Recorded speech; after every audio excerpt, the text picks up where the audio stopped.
Welcome to my backyard. We are in winter in February, Middlefield, Ohio. My bird feeder in the backyard has an assortment of cracked corn, mixture of nuts, sunflower seed. As we see there is my favorite bird, the cardinal.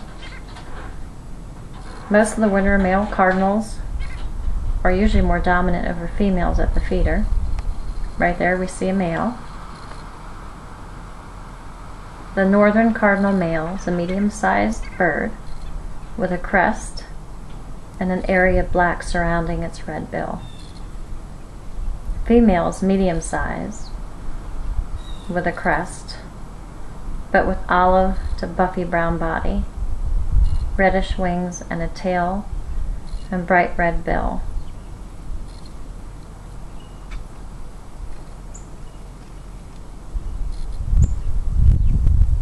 And we see him again.